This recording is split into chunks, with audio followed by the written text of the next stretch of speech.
kids, especially black men, when you get pulled over, turn your car off, put the keys on the dash, keep your hands on the steering wheel. Protect yourself because if you're not a celebrity, it could be even worse, right? So, kids, especially young black men, when you get pulled over, turn your car off, put your keys on the dash, keep your hands on the steering wheel. Yes, sir. No, sir. Just, I know it sometimes it's annoying. I know sometimes it still won't matter. But if it's to protect your life, just make sure you comply all the time. I've had to deal with cops like that before. And luckily, I've been able to maintain my composure and just say, yes, sir, sorry, sir, no, sir, whatever, right? And I've still had to deal with some stuff like that before. It happens, unfortunately. But so don't give them a reason. But at the same time, any cop that's listening or watching this, bro, your job is to de-escalate the situation, dog. Like that's your job to protect and serve, not boss people around, not throw people around, not show them who's the boss. Your job is to protect and serve, to de-escalate instead of escalate.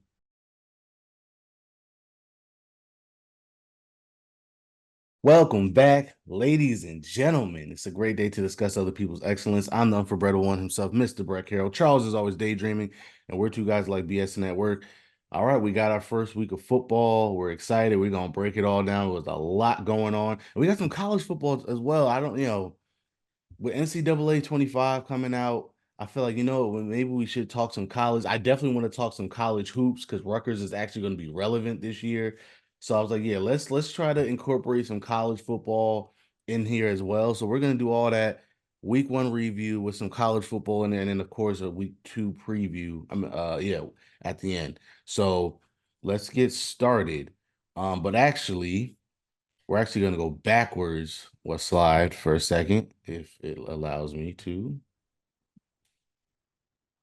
We got to start off by saying this. Rest in peace to the legend himself, James Earl Jones, one of those most iconic actors of all time, with one of, if not the most iconic voice of all time. He's the greatest supervillain of all time and Darth Vader. He probably had the most iconic death of all time with Mufasa.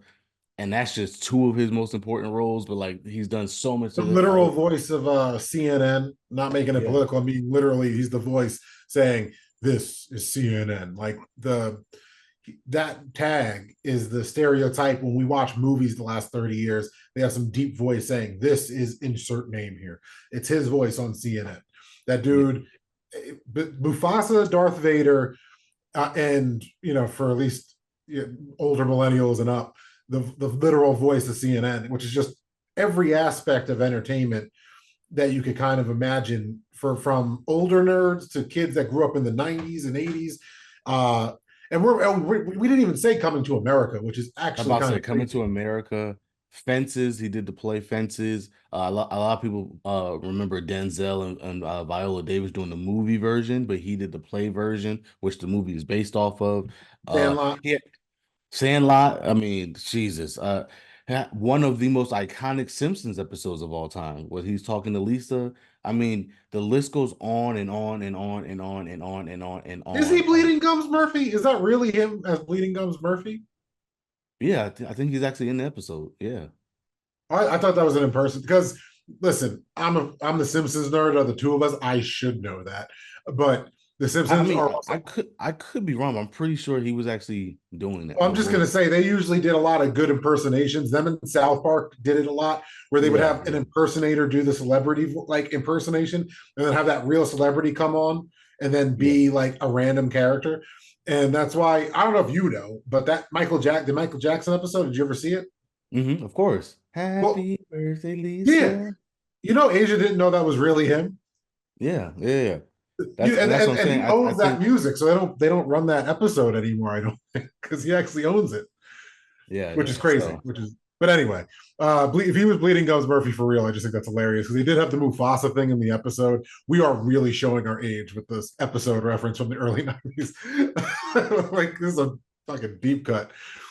but I But mean 93 years old. That is an amazing lifetime, an amazing journey. I mean, I feel like no matter how old you are, you have some connection to this man. And at some how old you are, he probably was your childhood. That's how long he's been in the game. That like I mean again, our parents, he was Darth Vader. That was their childhood. You And I know what I want them mean? alive. Like the way he was just him talking as Darth Vader, and it was terrifying. Like like it's crazy. It's crazy And for because those of y'all who don't know, and I'm not even like a Star Wars nerd like that, but this I always found this amazing. He was only the voice of Darth Vader.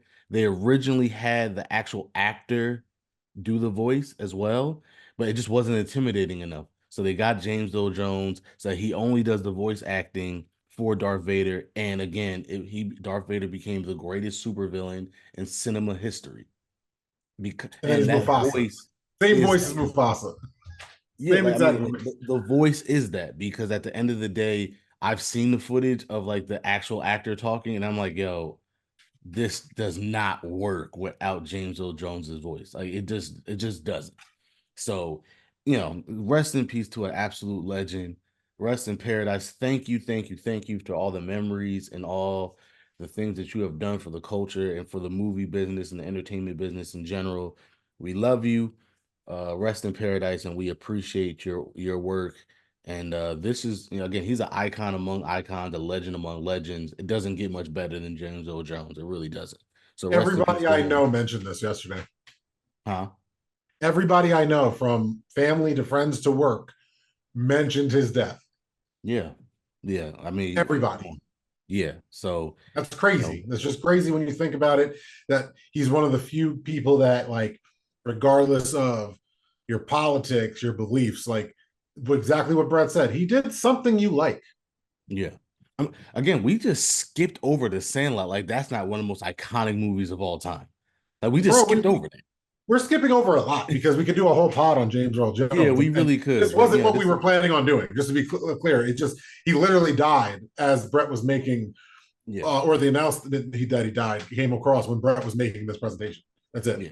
He was So pretty I much done. mean, so we're gonna get into the football, but we couldn't start this without acknowledging the legend that is James Earl Jones. And so here we go.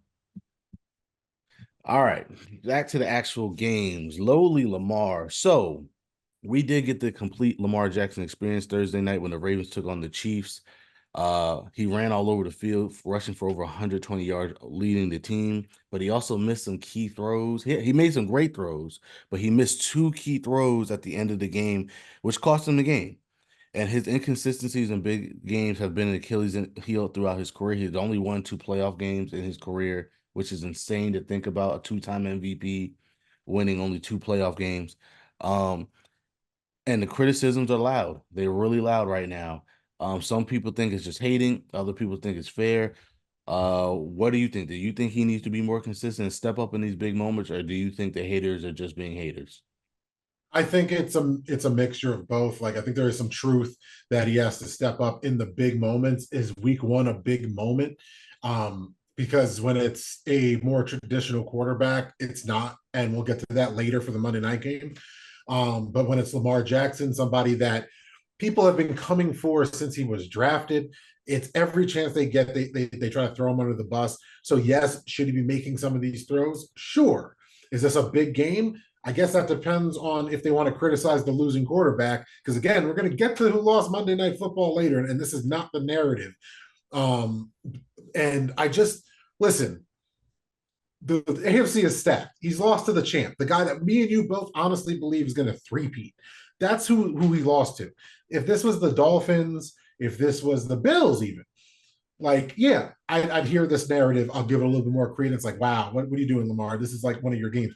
But losing by a toe against the champs, like not just the champs that are expected to repeat again. Three P, I just don't think three it's P, that big of a loss. three Yeah, P, it's a three P. three-peat, but like it's just, it doesn't even matter. It's a three-peat. It's like it's an assumption they're making the Super Bowl, and you lost Well, no, in no, week. it is a big deal because it's never happened in NFL history, and we're all like, yeah, it's gonna happen. So, Yeah, yeah. to your So, credit, to so your point, like he brought that team to the brink. To your point, and everyone's saying, "Oh, if you just stop him running, you can't do nothing." But no one has really done that besides the elite of the conference. Because everybody, yeah, they only have X amount of games, but they only have X amount of playoff games won because they are consistently that good too. Like we expect more because they are that good, and they're only that good since they got Lamar. You know what I mean? Like, or not since they got Lamar, but you know what I mean? Like Lamar is a huge part of that. He's an MVP player. And just because he's not Patrick Mahomes, who is? He's Lamar Jackson. He doesn't need to be someone else. He needs to be more Lamar Jackson. I feel like all the little benefits of the doubt we're giving other teams. The Ravens just acquired people. Yeah, King Henry should be doing more, sure, but it's just weird. The players that it's just week one, don't freak out, and the other ones where we're ready to kill. Don't get me wrong, I'm ready to kill some players too after week one. I'm just saying Lamar Jackson ain't one of them, and I'm just being honest. Listen, like this is so weird because me and Brett are both fans. I know his criticisms are real. I only fuck with him saying he's a Steelers fan whenever he criticizes the Ravens, but like as his family knows, David knows every black person wants Lamar Jackson to succeed. That's just the culture. For whatever reason, the Ravens are our squad. We all deep down love the Ravens, except unless you're a Steelers, Bengals, or whatever that other team is. Unless you're one of those fans. So I don't. It's such a bullshit narrative. I'm sorry. Like we need to talk about it because we give a shit and we care about this game. This is one of our favorite games. Me and you decided we're going to talk about it. It just feels so disingenuous compared to the other narratives they're pushing because it's just week one. You know what I mean? Like it's like, but Lamar Jackson we can criticize like it's the playoffs. Like what is So, this? so here's my thing. One, it is a big game because again, if you're gonna win a Super Bowl, you got to beat the Chiefs. When you have a chance to beat them at home week one, which means if you play them again in the playoffs, and let's say you have a tie season, you would be home, right? That's a big deal. And granted, they lost to them at home last year, but you definitely don't want to play them in Kansas City. Um, so that's a big deal because again, if you are going to be whoever wants to come out the AFC, they're going to have to beat the Chiefs. And in order to do that, your best chance is to beat them in the regular season. So that way, if it comes down to it, you at least hopefully get home field advantage in the postseason. Two, he has to make those throws. He missed two wide open throws that would have won them the game. Well, assuming because they would have went for two. And I want to talk about that in a second too. That's my other part of this. My issue with Lamar is I feel like sometimes he's too obsessed with breaking the narrative. And what I mean by that, and John Harbaugh does the same thing. Do you know they've only beaten the Steelers once in his career? He's only beaten the Steelers one time, No, I once. didn't. And that was with Mason Rudolph and Duck Hodges in a game where Mason Rudolph got hurt, in a game where we should have won that game, but Juju Smith Schuster fumbled. We were in field goal range. We would have kicked the game winning field goal, but Juju Schuster fumbled and they returned it to their field goal range and they kicked the. That's the only time he's beaten us. He's probably shouldn't have beat us every time. They're better than us. But they do this thing. Like I remember even last year, they kept going for it on fourth down when they're in field goal range. They're the best kicker in football, right? They know we can't score. We can't move the ball on offense. And they kind of do this thing was like, well, we don't want to beat the Steelers. We want to embarrass them, right? And so they didn't get it on fourth down. They missed a long field goal. They went for it again on fourth down, didn't get it, and we messed around and won the game. When it's like, yo, if you would have kicked those three field goals, y'all would have beat us handily. But you kept hanging around, hanging around. You let Kenny Pickett beat you, right? There was another game they could have won. They went for two instead of just kicking the field goal, the extra point, and going to overtime. Again, we can't score, right? We cannot score. Went for two, and he missed a wide open throw, and we won the game. And so, and then even last year, when they played the Chiefs, the criticism was like, yo, they couldn't stop the run. Why did y'all stop running the football? Like, run the football. That's what you guys do. And Lamar was throwing it all over the place. Turnovers, turnovers, missed throws, and they lost the game. And it's almost like they're so busy worrying about proving everybody wrong or that than it is about winning. Like, bro, just win. If you win, you're gonna shut the haters up regardless. Doesn't matter how you win. Just win. And then when you do need to make throws, you got to make those throws. Those are the times to prove people wrong. He missed Not only did he miss Isaiah Likely the first time, he almost broke his shoulder. Luckily, Isaiah Likely landed awkwardly, and we thought he broke his shoulder the way he was rolling around on the ground. Luckily, he was able to come back in the game, and he had the toe catch. Um, but he missed that throw. He missed Zay Flowers wide open.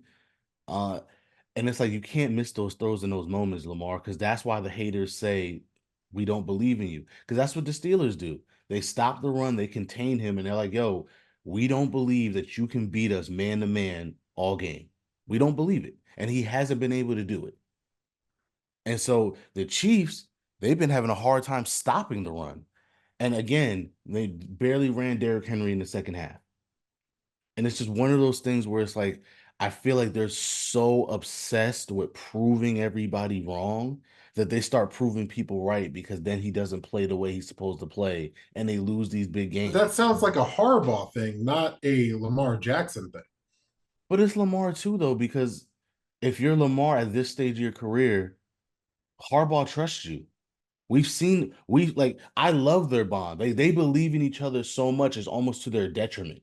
You know what I mean? Because they will go for two when Lamar wants to go for two, or they will go for it on fourth down when Lamar wants to go for it, even though they have the best kicker in football. You know what I mean? Like we've seen that audio, we've seen that video. They are in tandem. They have instant belief in each other, which is great, but sometimes it's to their detriment because they want to prove each other. Like John Harbaugh wants nothing more than Lamar to shut the haters up. And I love that for him as a coach, right? We should all have bosses that believe in us the way John Harbaugh believes in Lamar Jackson. And we should all hope to have bosses that we believe in as much as Lamar believes in John Harbaugh. So I love it, but sometimes it's to their detriment because they're trying so much to kill the narrative instead of just winning games. If you win, it doesn't matter. If you win, you know what I mean? Like haters will still try to put asterisks all on Tom Brady's Super Bowl rings. I got to a point where I was like, hey man, the nigga won seven. Like at some point, it doesn't matter. We could poke holes in it all we want. At some point, the history books are gonna say he won seven. And we could put an asterisk on every single one of them. That's fine. He has seven rings. Asterisks or not, seven. You know what I But mean? Lamar And Jackson's I'm gonna MVP. give Eli his credit because you said why I would bring Eli, right? At the end of the day, what do you say? Hey, he won two. I don't give a fuck what y'all talking about. Helmet catch, da, da, da. He won two, right? The history books say he won two. He's gonna get in the hall because he won two, correct? At the end of the day, that's what it is. So with Lamar, he's got to understand that, like, yo, man, just win. Just win. It doesn't matter if it's that's what the Steelers are doing. Like, we don't care if we win ugly. We just want to win. We just want to win. You know what I That's mean? what I Like, don't get about the Ravens, though, because it sounds like a coaching decision if you're saying they literally just try to do the things that they're not good at. Well, I know we're nitpicking here to a certain extent because they do run the ball in such a way that it makes everyone else look like we don't. But I don't know, man. I feel like this is, we'll see. If this is still the same thing after week four, and we're still having the same conversations about the Ravens and they're losing games because they're not just doing them, they're not like living true to their identity, which I don't understand. As you know, you make fun of me for it. Like, run the ball. If that's what you're good at, run it. I don't give yeah, a and if they shit you're can't not throwing stop for it, 500 yards. especially if they can't stop it. It's one thing if they can't, like again, against the Steelers, a lot of times we've just learned how to contain him, right? And that's part of playing your division, right? You're better equipped to stop somebody than other teams because you're focused. You kind of build your roster to beat your division opponents. So we've been for us, it's more of we can stop the run, so we're forcing him to throw. And a lot of times, again, it's like, yo, just kick the field goal. You can beat us 20 to 16 on nothing but field goals because we cannot score over 20 points. But if you only have 15 points because you kept going for it instead of kicking the field goals when you have the best kicker in NFL history, I don't know what you know what I mean? Like you're asking to get upset by us every single time because that's the game we want to play. Yeah, keep this shit low. Keep it low scoring, please. Give us a chance. And so, And it's a stupid decision considering how tight the North is every year. I yeah. don't know what the order is, or that would be a good segue to the other shitty Northern team. But I don't know what you got lined up next. Uh, we'll see. This is one of those things where it's like we'll see if this is the beginning of a narrative or this is the motivation the Ravens need to start running all over all of us and embarrassing all of us in ways that make us jealous we don't have a Lamar Jackson. Because granted, unless you are the Chiefs, most of us look at Lamar Jackson like, yeah, I'll take Lamar Jackson. So, Yeah. I mean, he's a top five quarterback without question. but that's my point. Like, it's one of those things where it's like, who we're comparing him to the champs now. Like, that's what the But like. but also, but also to be fair though, when you are a two, like let's be real, because Peyton Manning dealt with the same thing, right? When you're a two-time MVP and only two playoff wins, at some point it's like, nah, bro, you got to win in the playoffs.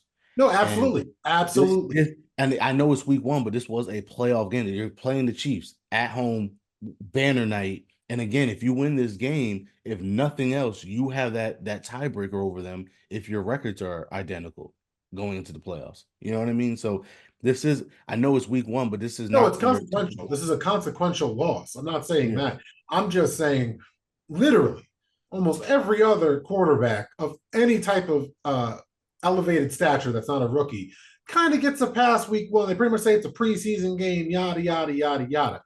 So, again, the magnifying glass was on because it was the opening game. Take it from a Giants fan that got embarrassed last year in the opening game.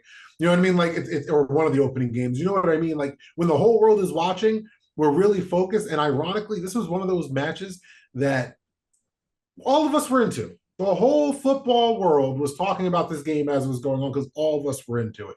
So even if the Chiefs lost, there'd be some BS Fugazi narrative today about, oh, should we worry about the Chiefs? Kelsey will seem more focused on Taylor Swift than winning, or some bullshit like that. And that's all Well, I'm saying. also, I believe Lamar's one of the few people that has like at least a decent record against Patrick Mahomes in the regular season, not in the playoffs, but in the regular season. So, because I know he's beaten him before, I think he's beaten him twice already. So it's one of those weird things. Like, look, again, Lamar is on that level, so it's like, bro, but you gotta prove it when it really matters the most. And again, a lot of times with the Ravens, I guess it's really about the clutch time, right? Not even big games, but clutch moments. Sometimes he doesn't step up, and that's the issue. So we'll see. Uh, there we go. All right, you alluded to it, so let's get into it. Another guy that had a very, very, very hyper focused debut, which was supposed to be last year, but now it's this year, was Aaron Rodgers, and again, kind of was a dud. Uh, we did get to see some vintage Rodgers plays. That third drive where he was like 4 for 5 or 6 for 7, I should say, went all the way straight down the field. Garrett Wilson looked like he was going to be a top 5 receiver. They scored. They looked amazing. That was great, but they didn't do much afterwards. We did get a vintage free play Rodgers touchdown where you jump off sides and he's gonna just throw it deep and catch a touchdown to Alan Lazard. We saw that, and if you're a Jets fan, hopefully you're holding on to those 2 drives because other than that, it was not pretty at all. Well, to be You know, fair, because listen, I have a lot of friends who are Jets fans, and they have the little brother complex more than we Nets fans have the little brother complex with the Knicks. So a lot of the times we're just talking shit to each other, and it would be easy for me to do that right now. Well, kinda, because they still do have Aaron Rodgers, but at the same time, let's be real. He's 40 years old. We've been saying that he's older for 2 years now. He was supposed to debut last year. He didn't. He had a season-ending injury, could have been career-ending for lesser players, and he comes back off of a bad injury at an advanced age in the sport. So it was a little bit on us, the kids and all of us that were expecting him just to slang it, and hopefully maybe he breaks 7 touchdowns or something because he's Aaron freaking Rodgers, right? And hey, part of our brains all said it's the craziest thing that would happen this week. If Aaron Rodgers came out and just looked amazing. I missed the opening drives or the first quarter because I was literally working in the same exact place I was last year when he got hurt on 9/11. So it was a little weird for me getting notifications about the game, the same team, the same player, the same debut, kind of with the vibe. So with the exception of the 9/11 element, because at least locally in the tri-state, that is a big deal. So it was bittersweet because I'm happy he made it. He's coming off of a big injury. I have the defense in fantasy, so I'm annoyed for the other side of the ball because, as everyone knows, I have a defensive bias. I do get excited for good defenses, especially front sevens or any type of all world cornerback, right?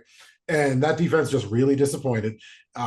Christian McCaffrey was out. So I feel like Rodgers is going to take a lot of the heat for a game that should have been in play a little bit more. I know it's the Niners and I know it's the Jets, but Christian McCaffrey is out. You can't have Mason looking like Adrian Peterson out there, as Brett texted in real time. I think that was you. Somebody said that to me. that And was me. That was yeah, me. because but that's my point. It's bad when a bunch of people are like, "Hey, yo, Mason looks amazing." Bro, it's like there's a bunch of things wrong with this game. Again, this is what I was just alluding to with the Ravens. It's just week one. if these problems persist over the next 3 weeks, especially on the defensive side of the ball, it's a bigger issue for the Jets going forward. Rodgers, I'm giving him the whole first quarter of the season before I'm going to start saying his career is over. I know it's easy because he's old and you're going to be like, oh, we look at the Jets. Nah, son, he's coming off a bad injury. Let him work back Yeah, into it. no. I think we should preface all, and maybe I should have done this before we started. Preface all this by it's week one. Like we're not here to overreact. Oh no, that's why I keep saying the first quarter. I am basing everything off the first quarter of the season because they pretty much it's preseason. And offenses historically struggle in week one because again, there's no preseason. There's like offenses are hard and the defense is a little bit easier because it's more of like just knowing where I'm supposed to be more than anything else.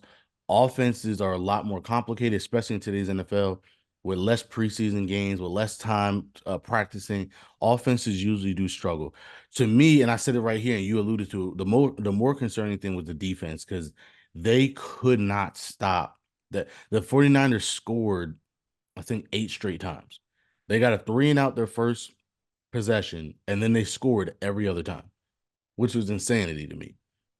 And again, no CMC, but they just ran the ball all over the defense. Uh, it was like clockwork. It was bad. It was bad. And so even if you are an offense, you don't even have time to like get it together because even though it was long drives, so they were running the ball, it's still deflating as an offense because now you feel the pressure to be like, yo, we got to figure this out now because we can't stop these guys. You know what I And mean? to Like, be fair, to the narrative of Lamar Jackson week one, uh, if if Aaron Rodgers did what us locally hoped he would do and just ball out, right? And he showed up again, Aaron Rodgers with a team we all expected him to contend with last year. I'm not letting anyone forget that. If he goes into San Fran and beats them, right? It's the same narrative about the Niners. Oh, Shanahan can't win big games. It's week one. How big is these games? You know what I mean? The oh yeah, over.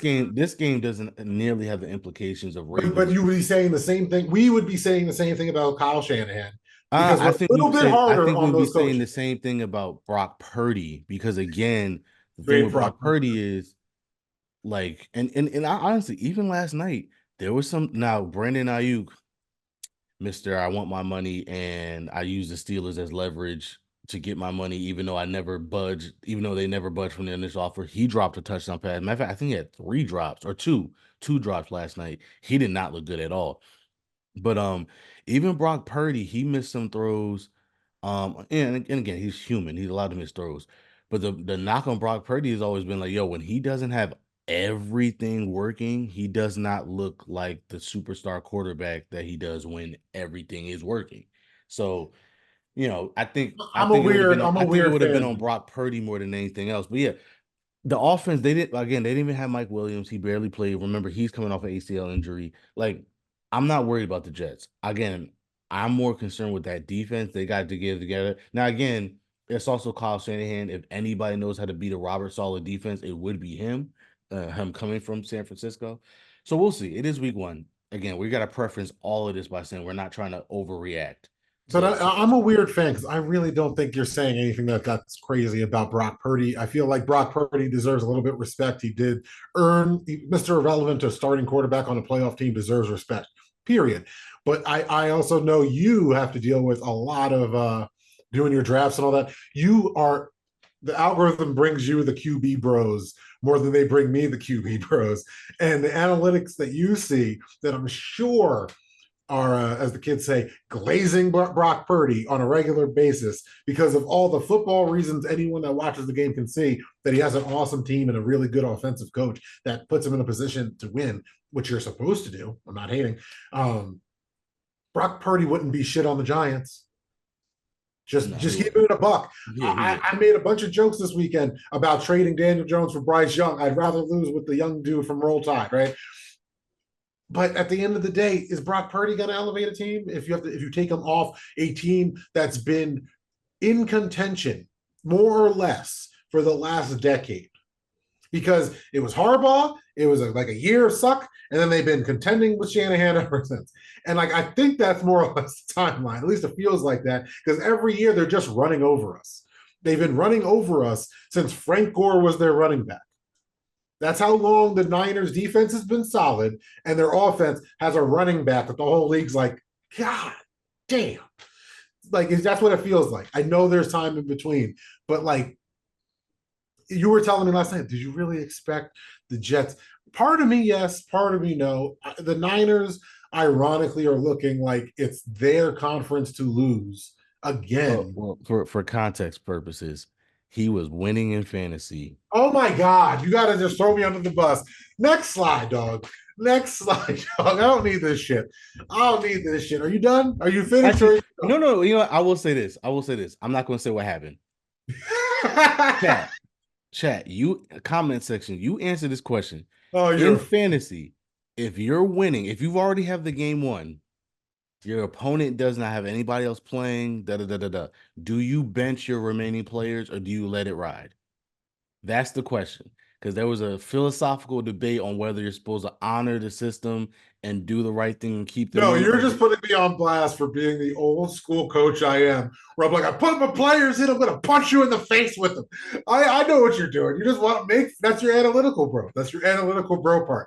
You're like, because for whatever reason, you're just when it comes to football, you get mad that I'm my father when it comes to my football philosophy. Because unlike you who argues with that, I'm like, you're right. Punch him in the fucking face. That's how we're gonna No. win. I'm like, bro, this is an expensive league, brother. You get your wins how you get your Bro, wins. yeah, your analytics. You're like, just win. I'm like, I am gonna win with my No, yeah. guys. This is our free sleeper league. Yeah, do you? But Yo, the free sleeper league is the only one I wanted. I was like, Charles, wait, he has nobody else playing. Take your defense out. Why would I do that? They can give you negative points. They're not going to do that. Charles, no. Just fucking all right. You told them. Good job. Now next slide. Great, great. Fucking same old Jets. The goddamn Jets.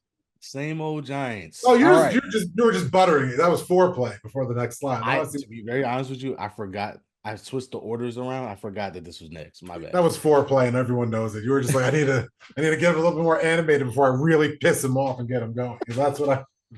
So Daniel Jones is going to get people fired. Period. Jones was absolutely horrific on Sunday. The only thing worse than him was those throwback jerseys that the Giants were wearing. By the way, I don't hate them as much as other people do. No, hold on. In person, the top is fine, and the helmet goes hard.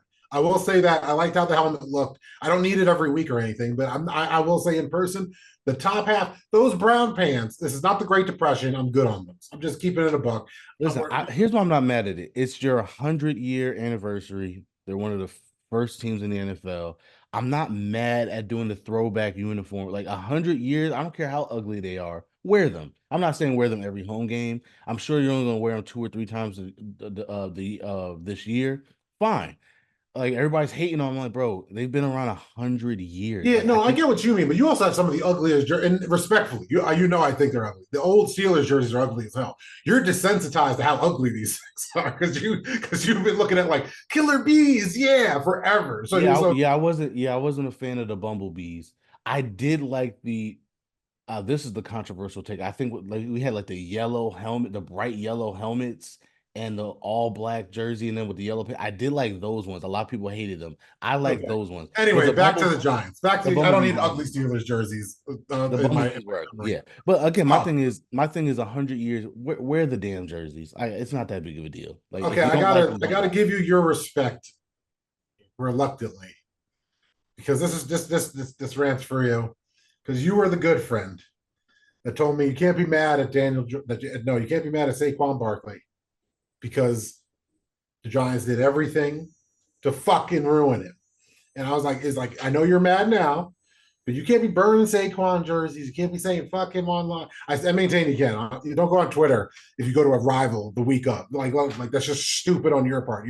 He's our age. He knows better. Like he knows what we're gonna do online. Like, oh, boo-hoo. What did you expect? You didn't win shit. Anyway, Fine. he didn't win shit here. You can't laugh with your daughter in the car like, oh, we're finally gonna win something, and then you want us to give you a fucking banner for sucking. Like that's not gonna happen either. That was his fault though. No.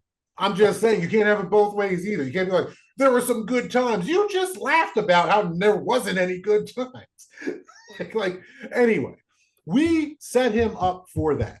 He has every right. I want to be clear since now he has more touchdowns than the Giants. Okay? With the Giants hat on, we should have paid him. This whole fucking mess is on the Maras and management for paying this bum instead of our actual team leader. I took so much shit his whole career because I defended drafting him, and I still do.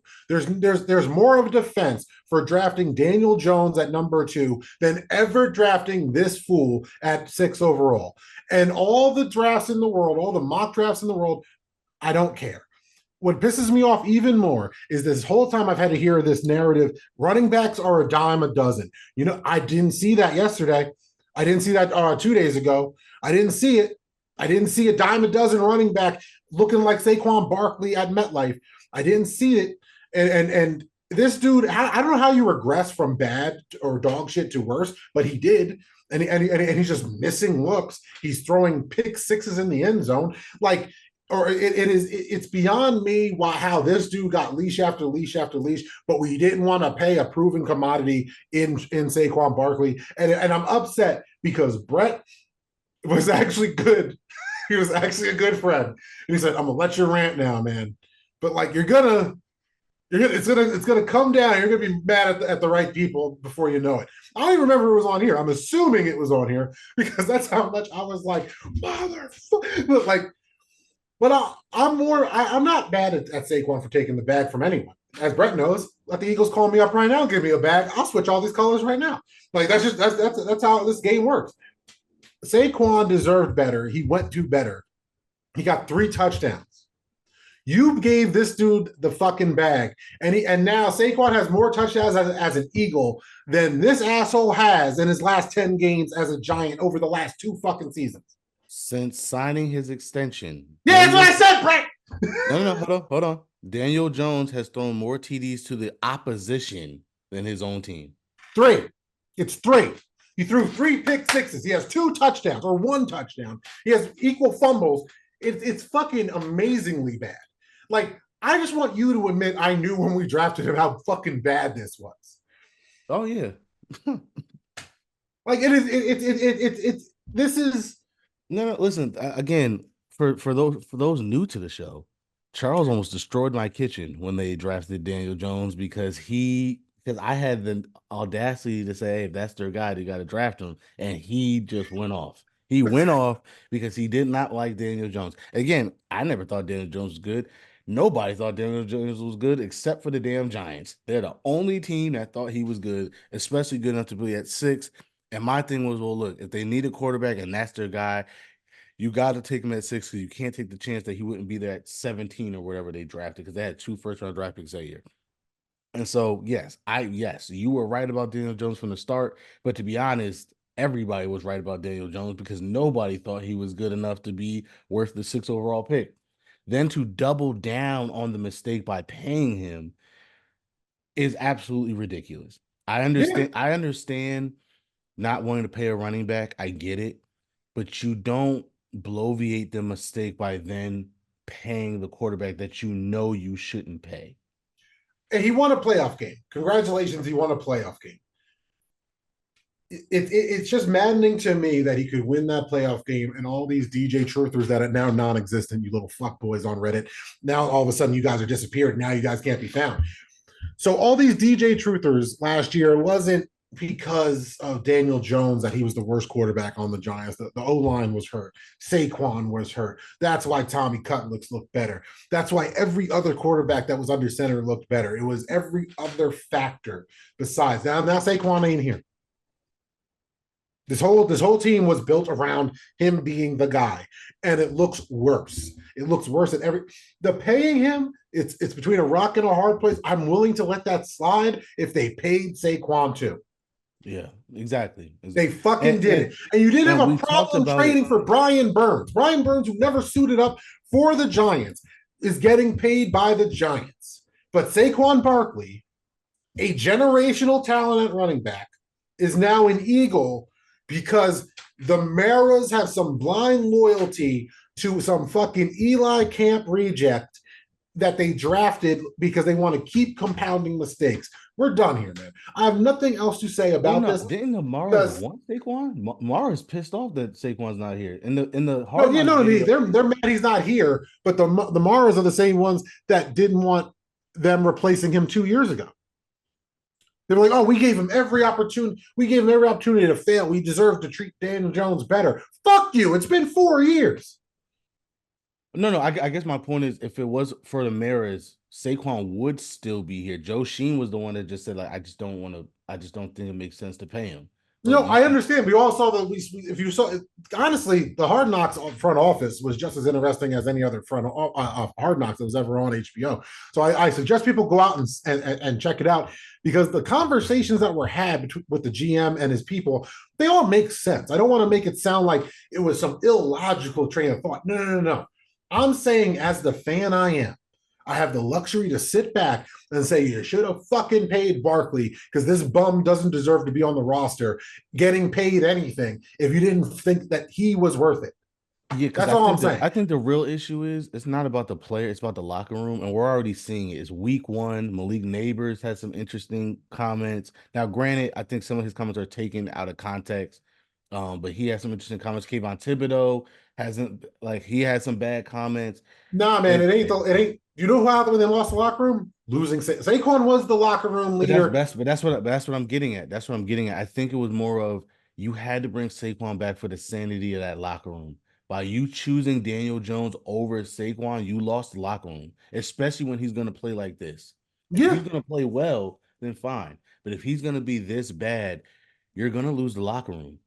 And it's unfortunate because that's why that stuff matters. You know what I mean? Like sometimes it's not about football. Sometimes it's about, yo, man, you need a bunch of guys to go out there and compete. One thing Brian Daboll has always gotten credit for is the team never seemed to quit on him. We might start seeing that. And that's why I'm saying Daniel Jones might get somebody fired because we talked about it last week on the pod. We're assuming Brian Daboll will be back because they know how bad Daniel Jones is. But if it's going to be this bad, and again, it's week one, it could be better.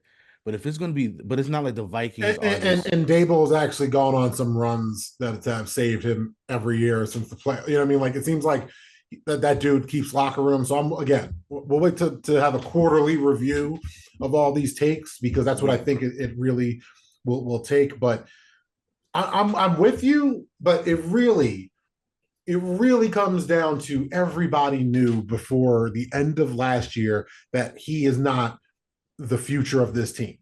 Before we ever lost Saquon, we knew, and they knew too. They tried trading up for Drake May. Like they know he's not the future. They're just paying him so much they have to I think start him.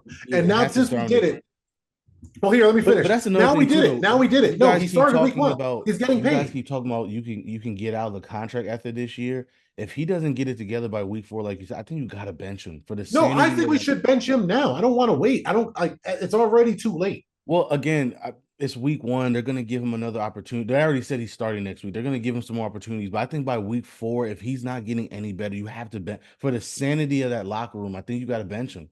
Can If I can he's I not can I going to put get my it done, tinfoil hat on real quick? Can I put my tinfoil Giants yeah, go ahead. hat on real Go ahead. fast because I have a conspiracy theory I just made up, and I really feel like part of it is football politics because I like my Game of Thrones, right?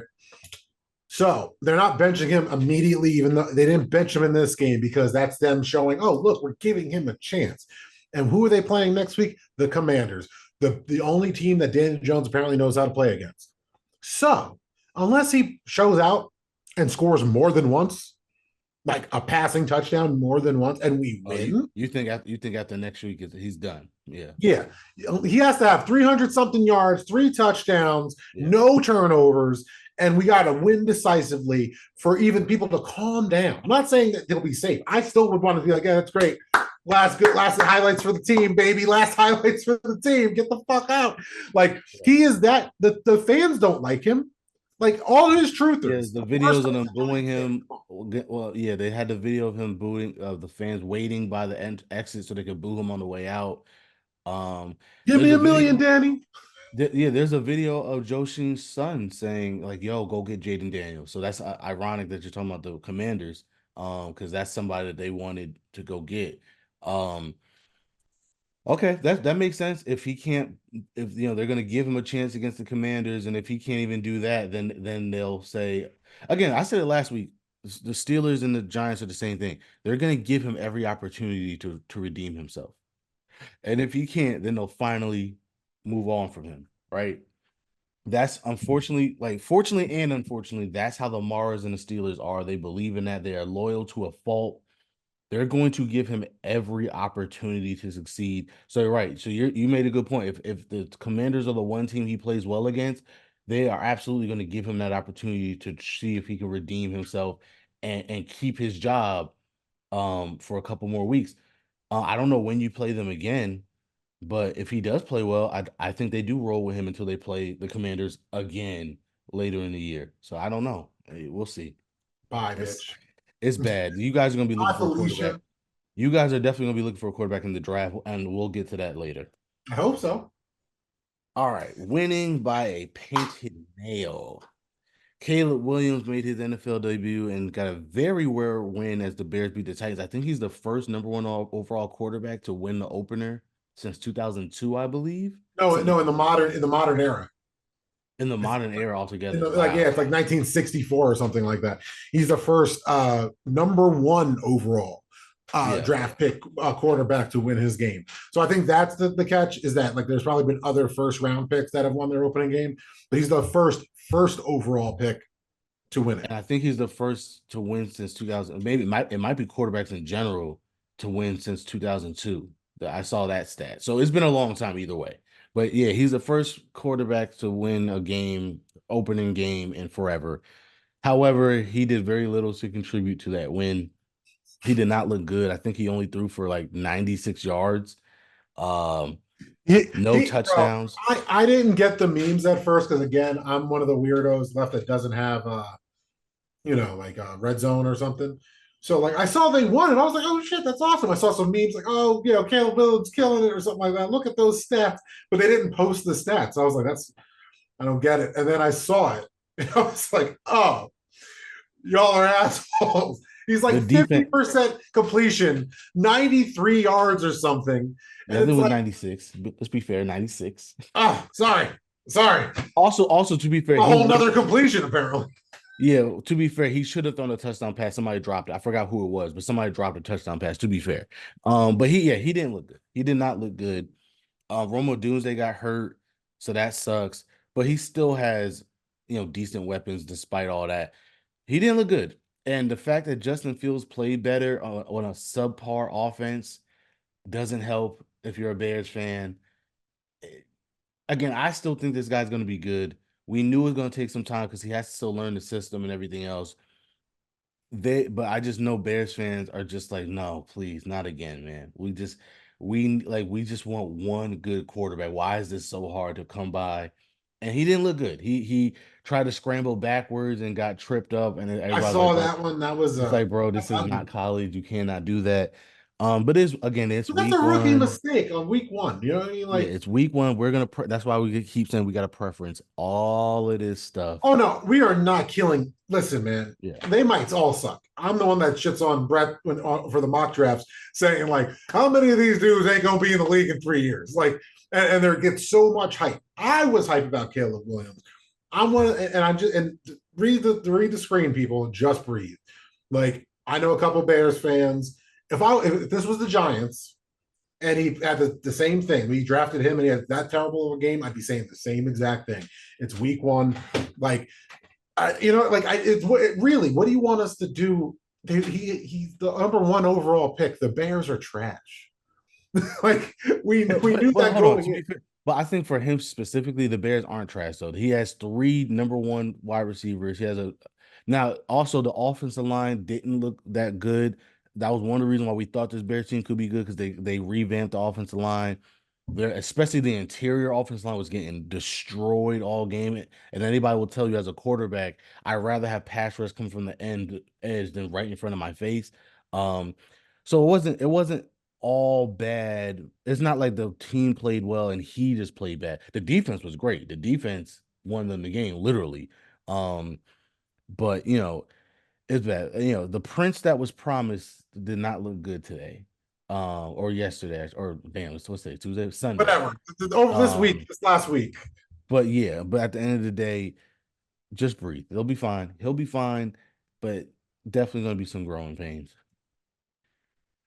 Oh shit, we're Speaking, already at Kendrick.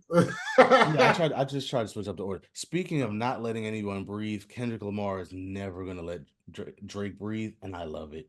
I absolutely love it. Lamar has been announced as the halftime performer for Super Bowl, I believe 59. That's what that is, and it's creating some controversy with the big game being in New Orleans this year. Many fans were hoping Lil Wayne would have been the halftime performer. Kendrick's announcement has caused a many a stir. Did the NFL Hold on, cover? hold on, hold on, hold on, hold on, hold on, hold on. Listen, I like he makes fun of me because I'm not with every single fad in hip hop anymore because I know my age. But this is my wheelhouse now because I know y'all are probably like, oh, you Floor is love yours. you love K Dot, you love Hove. Surprise, surprise. My sister's 9 years older than me. So my cousins are about 10 years older than me, too. In the 90s, I was the one like, yo, Cash Money and No Limit are pretty good. I was the weirdo that liked the West Coast and the South. I love Lil Wayne. I really do. He's one of my favorite rappers. I have, I think, all, if not all, most of every project he's ever dropped mixtape, retail album, compilation, whatever. I have it. Just because Dr. Dre knows a million celebrities to pull out a crazy LA show does not mean every stop, as long as Jay-Z's in the league, is going to be some ode to hip hop in that area. Would it be cool in New Orleans? Absolutely. Could Lil Wayne kill it? Absolutely. But here's where I take away the podcast reporter, blah blah blah. I'm just being a hip hop head. I've seen Lil Wayne live a bunch of times. I've seen him live getting paid as security to be at that show. I've seen terrible Lil Wayne performances. I've seen great Lil Wayne performances. Lil Wayne, to put this in a football NFL context, is the type of artist that don't show up on time all the time. He might show up fucked up. Granted, rock stars sometimes kill shows when they're great and they're great and they're fucked up. Other times they kind of suck. And I saw both from Lil Wayne. This is not just any concert. This is the whole world is watching. We need your effing A game. And Lil Wayne, older Lil Wayne, seems to be on point. I don't think he's as drugged out as he used to be, but he's also not as popular as he used to be. Now the argument here is neither is Dr. Dre. You're right, but as far as America and the world is concerned, Snoop Dogg's always famous. Like he's never been not famous. So it's a little bit again. LA is different, especially Dr. Dre. If Lil Wayne were to come out, who is he bringing? We assume Drake and Nicki, right? We assume it, but that's not the argument all these people are making now, is it? They're making an argument for New Orleans. So who's really going to sit there and be like, oh my God, this is amazing. I'm seeing a Hot Boys reunion. A bunch of dudes and women 35 and up. Because the Hot Boys ain't been a group in 24 years, roughly. So like I feel like a lot of the outrage is the Drakes, the OV hoes that are still upset about the beef, and a lot of Jay-Z haters because Jay-Z has a lot of haters just as much as he has fans. So I feel like it's a convergence of those two. Is there an argument to be made that Jay-Z should have did it for the culture? Sure, but like it's this isn't the first New Orleans Super Bowl in Lil Wayne's career. No, Like, nor would it be the last. That's yeah, part of it too. So here's my take. One, I kind of found out Jay-Z had nothing to do with this. Actually, the host city, like they can give a list of recommendations, and the host city gets the final say. So who knows? Lil Wayne could have been on that final list. The city of New Orleans said, "Oh, we want Kendrick Lamar." That's one. Two, to your point, we've seen a lot of videos come out recently about bad Lil Wayne performances, including like two from this year.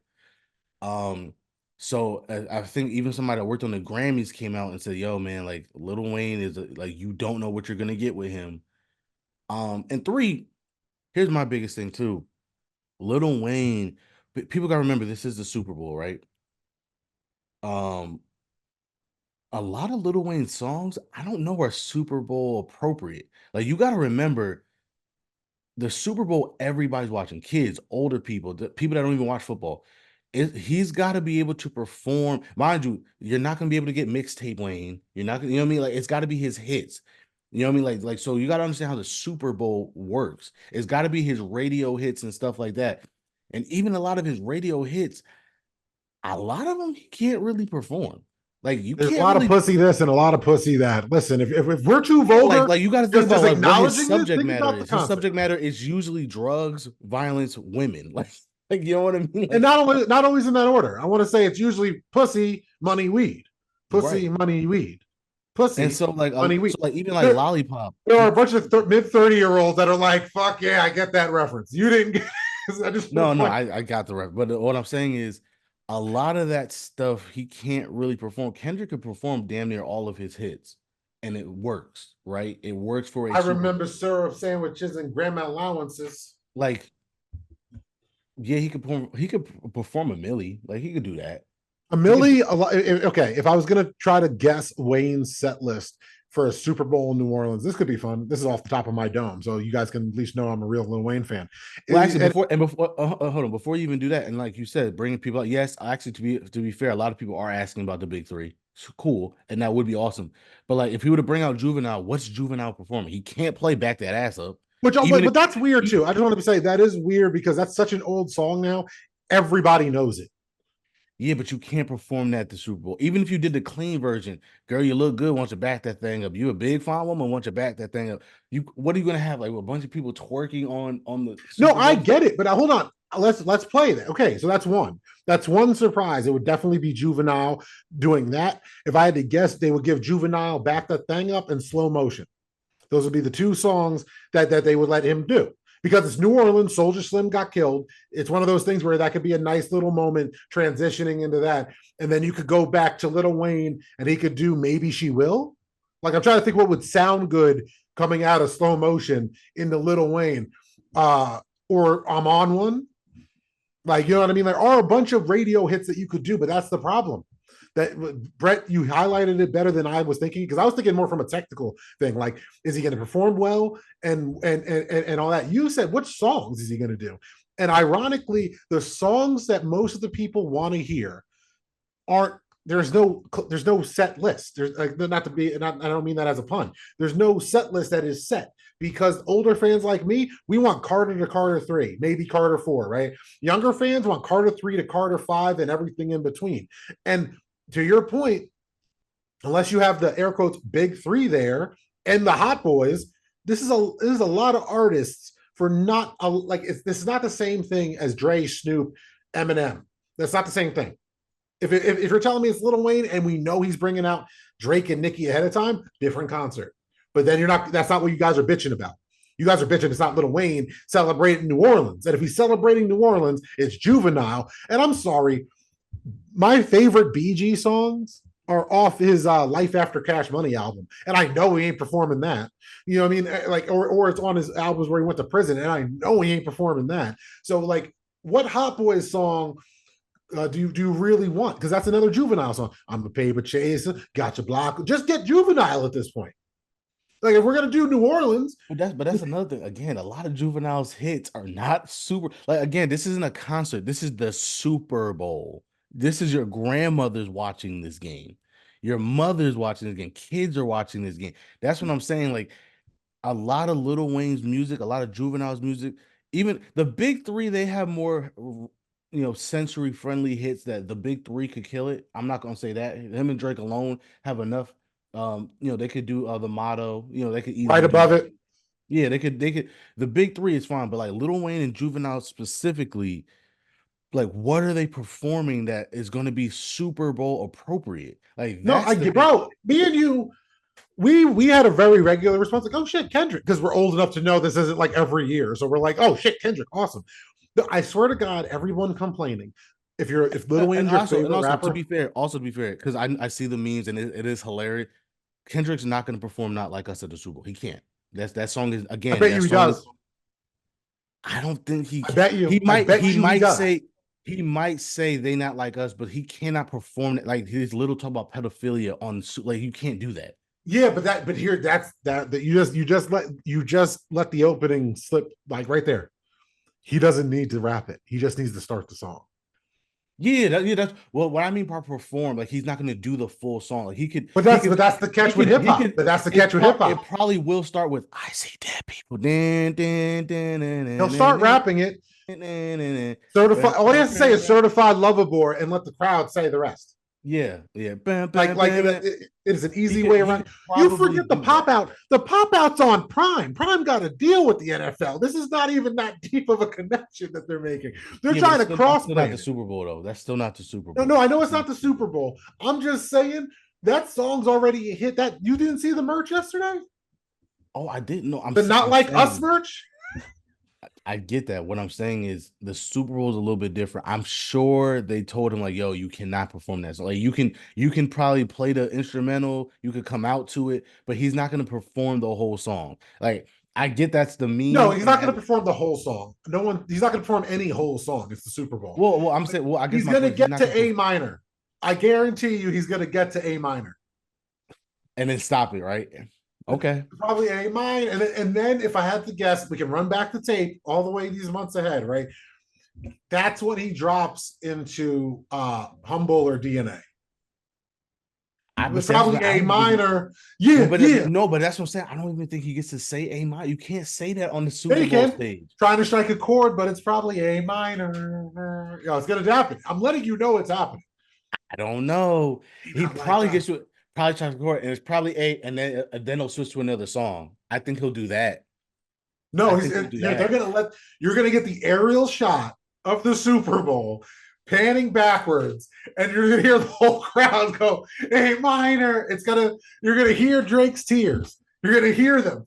Everyone's gonna drop. It's gonna drop. You're gonna hear the split spatter. You're gonna hear A. No, no, And I'll give you that. He probably won't say it, but he'll let the crowd say it. I'll give yeah, you that. no, that's gonna be a shot. Like you're Yeah, gonna see yeah. it. Probably They're strike a gonna chord, and it's pretend like, oh, probably we didn't know. That's why the direction on the broadcast was perfect cinematography. Fuck out of here. You knew like watch. They're gonna do what you're saying. Oh wow, we didn't think he was gonna perform it. Bitch, you don't have instrumentals queued up without you knowing what's gonna happen way no. ahead of What I'm saying is he won't physically say it. I think he'll probably strike a no, chord, yeah, and he then won't say certified pedophile, and he won't say A minor. He'll let the crowd say it. right. And then after that, he'll switch to another song. Yeah, absolutely. And Absolutely. I'm guessing it's gonna if it's not a new song by then, this is like months away, so he might drop new music. Yeah, We never know. I think they did say he's dropping an album before the year's over. But that's what I'm saying. So he might do a new song. If he doesn't do a new song, I think it goes into Humble or something like that. Because those I'm trying to think of what other sports songs does he have? You know what I I mean, mean? he could do swimming pools, he could do money trees, but that's my point. His hits he can do at the Super Bowl. Halle Little Berry or Hallelujah. a lot of Little Wayne stuff, like he cannot do at No, the yeah, Super yeah, bro. You said it. We said a Millie and Lollipop, and I made one again. Some people are gonna think I've been making vulgar jokes just to make vulgar. Those are the Little Wayne songs. Like I feel so No, old but that's what because I'm saying. I I don't think got he could do. I don't think he could do Lollipop. He could probably do Fireman. He could do Fireman. Fireman, Go He could DJ, bring it go back, DJ. He could do go DJ. bring it back to Maybe, the bottom of the map. maybe he could do Miss Officer. Maybe he could do Miss Officer. He could do Mr. Carter, Hustler music, Hustler Music. I'm trying to think like that's pop what I'm saying. bottles. Pop bottles, okay. But that's what I'm saying. Is that even like his like major hit? That's what I'm saying. Oh, You bro, only got I'm with you. We're in 100. you want that like I you like him like this. again. For people that don't understand this Super. You only got like 10 minutes, so you have to do like your major hits, and a lot of his major hits he cannot perform at the Super You Bowl. want to know what's funny? What He made me could do feel a so Millie. old this like recently, and so this conversation makes me feel even older because I have people arguing Little Wayne not only is bigger than Kendrick in 2024, which I don't understand how you can quantify that, but he's not. Um, but like now there's people arguing that like Lollipop isn't like at least the beginning of Pete Kendrick. Like, because I remember Lollipop as big as anything he was doing by the time Carter 4 dropped. Because people mistake how big Drake and Nicki are at that time with, oh, that made Lil Wayne bigger. No. Lil Wayne just introduced you to two new rappers and they became equally as big. Arguably, Drake is bigger than Lil Wayne ever was. So he's a little bit different now. But it's just crazy to me that I have people telling me Lil Wayne was still just a mixtape rapper in like 2007. I was like, no, the fuck, he's not. Carter 3 was an international hit album in 2008. That means people knew who he was in 2007. Like, anyway, so this whole conversation. Oh, and by the way, we're forgetting the biggest part of this whole thing. There's nothing stopping from Kendrick bringing out Lil Wayne, you idiots. Like, Oh, no, no, no, no. Hold on. That's the only reason I didn't get to that is because then we're going to go down a whole. Oh, so he really is beefing with Drake right now. But I don't think he would do that because Lil Wayne isn't like that. It took a lot for him to diss Baby, and Baby owed him $17 million, at least $17 million. Think about that. Baby had Young Thug shoot at his tour bus.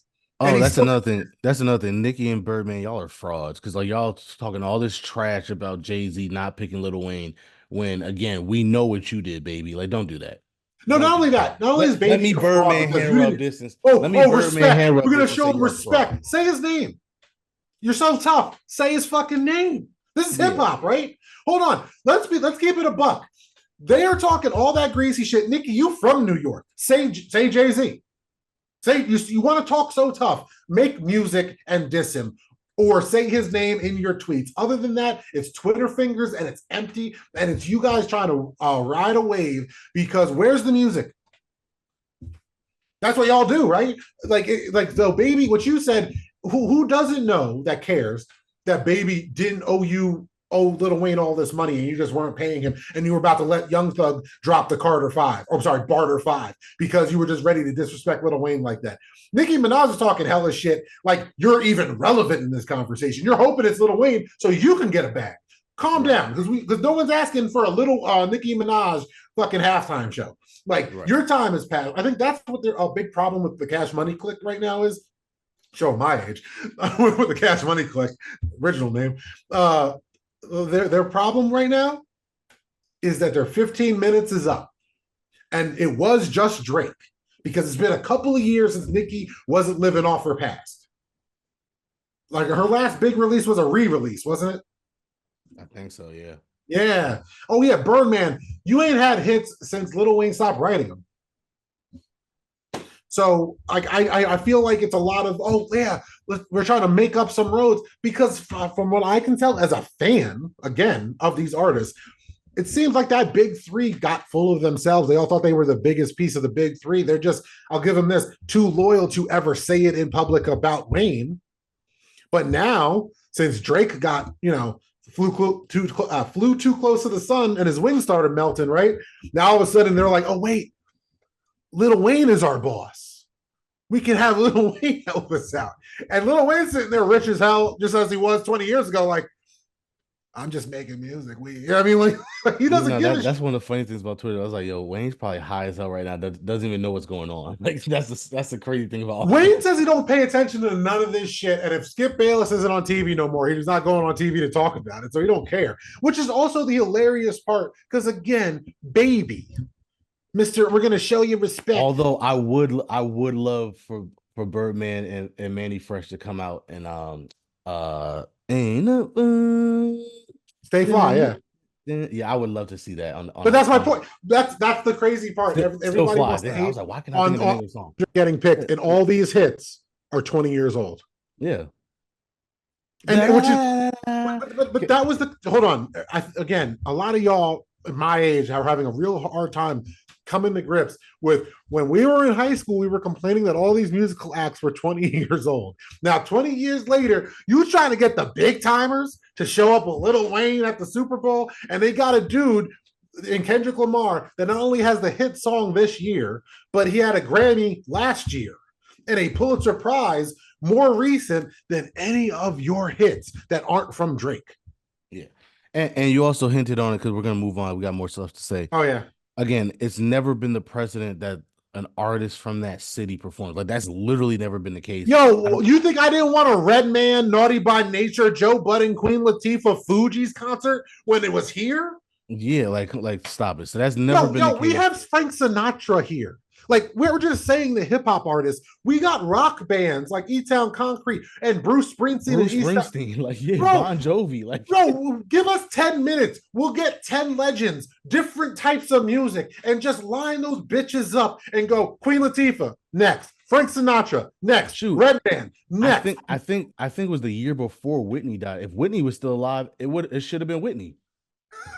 Nah, Stop yeah, it. no, Whitney. See, we have so many artists. I could say Shaq. Shaq's from Newark. He got gold albums. like Yeah, like the point is that's I never been can't a believe precedent. the Nets made the playoffs in Newark and we never invited Shaq for the halftime show. Yeah, Like, shut the it's fuck up. it's like that's the thing. It's never been a precedent that an artist from that city performs. One, two. We said it before. It's in New Orleans like every 4 years. So like 4 years from now, Lil Wayne can still perform. Like I don't understand that. Like shut up.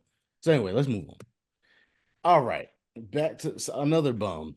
What's wrong with Watson? Deshaun Watson The has irony been. is he didn't want me ranting against human beings for that long, but he didn't realize I was ready to go at Birdman because I've been holding that back since 8th grade. So I was like, oh, now I got time for Birdman. Yeah, Deshaun Watson again. It is week one, but he looks apt. He looked hard. I think he had one of these. I think he was the worst rated quarterback, which is insane to think about because we just talked about how bad Daniel Jones was. But I think Deshaun Watson was the worst rated quarterback of week one. Bryce Young, Daniel Jones, Deshaun Watson, pick one of them. Yeah. He was really bad. Baker Mayfield played tremendously, by the way. Um, and this is karma because I said it on this pod years ago before they even got Deshaun Watson. I said, "Yo, Browns fans, be careful what you wish for because that's bad karma coming to you." And I was called a hater. Like, oh, you're being a hater. I'm like, no. Baker Mayfield literally just won you your first playoff game in 30 years, and you're already talking. This was that same year, that same summer. So it's not like they were like years removed from that. That summer, they were talking about, oh yeah, let's get Deshaun Watson. I was like, yo, Baker just won you a playoff game. Yeah, but Deshaun Watson's so much better than Baker Mayfield. Like that's not the point. This guy that you just drafted number one overall brought swagger back to Cleveland, made y'all relevant, won you your first playoff game in 30 years over your hated rival in my Pittsburgh Steelers, embarrassed us on our field and you're talking about getting another quarterback? Like, what is wrong with y'all? Like, y'all can't even be happy. Like, you're like, I don't understand that. Oh, Baker sucks. Get Deshaun Watson. And now look what has happened.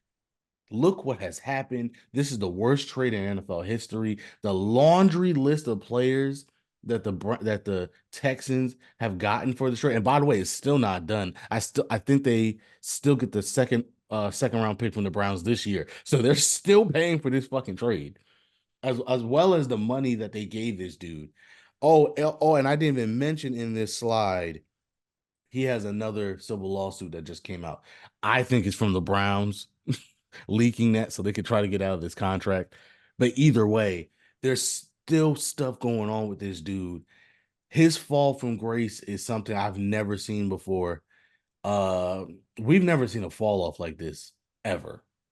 Like this isn't injuries. This is just a guy that went from a bona fide top five quarterback with an impeccable reputation, the reputation of a saint.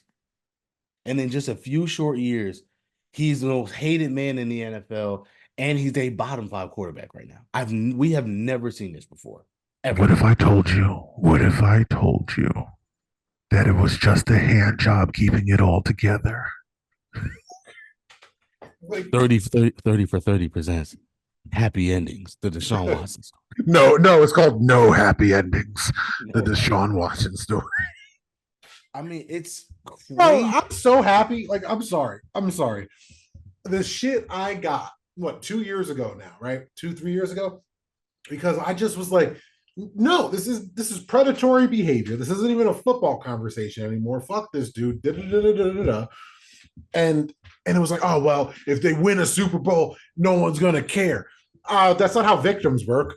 Number one. And number two, it's like, so now that he hasn't won anything, let alone a Super Bowl, like which was like, the Baker thing looks terrible because I was kind of on the fence. I could still admit, I mean, if nothing happened, he had no charges, and we said you're going to trade Baker for Deshaun Watson straight up, most people would be like, yeah, do it at the time. But in retrospect, this is the worst. You said it. I think this, when it's all said and done, especially if in 2-3 years the Texans are a consistent contender out of the South for the AFC, this is going to go down as one of the worst trades. If the Texans win their first chip with CJ Stroud, this becomes as bad as the Herschel Walker trade. That's the reality of it. Until the Texans win something, like if the Texans go on some Bills like run and make a consecutive Super Bowls but don't win, I'll put it in that upper echelon of all time mistakes, right? But it's less so the trade and it's the contract, because the contract, $250 million guaranteed. Bull. Making oh NBA man, numbers. You guys are making NBA numbers. Yeah, bro, like it's one of those, like I don't have much more to say because I feel like this is gonna be like the contract. The contract was bad because, so to your point, and we were on this pod having that argument a couple years ago when you were saying, well, no, trade Baker for Deshaun. This was before we knew about any allegations. This is just when we knew that he wanted to be traded, right? We didn't know anything about his legal issues or whatever. Allegedly legal issues. I guess we have to say that, right? So you were just saying, no, if it's an upgrade, you upgrade at the quarterback position. I was like, yeah, but sometimes there's a principle in the matter. You don't do that, right? So to be fair to you, when you were saying you make that trade, 8 times out of 7, right? You were just saying he's a better quarterback. You do it. We had no idea about the legal ramifications at the time. What makes this so bad is the contract, because we then knew about the legal ramifications. And the Browns were still so desperate to get this guy because he was going to get traded to Atlanta. He's from Georgia. That's where he wanted to go. They were willing to give him that contract because they knew that's what it would take for him to agree to a deal. And then they were willing to trade all those assets to get him. By the way, and they're still that desperate because if the rumors are true, they were willing to overpay for Brandon Ayuk. They were going to trade Amari Cooper, a first and a third, and they were going to overpay for Brandon Ayuk just to make sure that this deal works, right? Because they have to win this trade. They have to win the Super Bowl for this trade to make sense, right? And it's like, again, just like what we talked about with the Giants, sometimes you got to know when to cut your losses and not double down. Luckily, Brandon Ayuk just didn't want to go to Cleveland. He just flat out did not want to go to Cleveland because they were willing to give up Amari Cooper. If you had Amari Cooper and Brandon Ayuk, maybe, but to trade your best receiver just to get Brandon Ayuk, who realistically might not be that much better than Amari Cooper, and that's not shade to Brandon Ayuk. That's saying Amari Cooper is like underrated at this point of his career because he's still really freaking good. I'd rather have Amari Cooper still. Like, I don't know. Yeah, like he's a better route runner for sure. Like for you to say I'm going to trade because I get it. For the Niners, they wanted a receiver in return, so they weren't just going to give him up for picks because they're trying to win now. I get it. But for you to trade Amari Cooper and a first and a third and to overpay Brandon Ayuk, because what did he get, 120? I think they were going to give him like 130 or something crazy like that. To do all that for just to try to make this Deshaun Watson thing work, to me, is crazy. Like you're doubling down on mistakes. Like that makes no sense. We just talked about how much draft picks they already gave up. You're about to give away more draft picks for Brandon Ayuk. And then again, that's your offense now. It's Brandon Ayuk and your running backs. That has to work. If it doesn't work, you're screwed. It's the same reason why I didn't want the Steelers to trade for Brandon Ayuk, because we're not a Brandon Ayuk away from winning a Super Bowl, and neither are the Browns. So it's like, I don't even know what the Browns' plan is, because we saw they had enough issues last year, and I don't feel like they actually addressed any of them. I feel like they just kind of said, well, we'll figure it out next year. Well, they couldn't. Again, they're salary strapped, and they rearranged Deshaun Watson's numbers. So actually, I think right now they have the most salary cap in the league right now for this year. But I think, basically what they did was they just kicked that bucket down the road. So again, like you're just exacerbating the situation. And I think they still have like 2 or 3 years more left on that deal, because I think it was like a 6-year deal or something like that. Like this is something that No, they're just gonna remember. So you want to know how crazy time is? I got married in 2019. September of 2019, 5 years ago. I saw DJ get his first win as a Giant against the Dwayne Haskins Commanders in that the beginning of September of that year, right? I had Browns fan a front runner claiming to be a Browns fan talking trash about the Browns then to me, a Giants fan. And here we are 5 years later, and the Giants aren't good. I can say that they're not a good team, but I'm still way more optimistic at this moment in time than I would be if I was a Browns fan. And that's insane.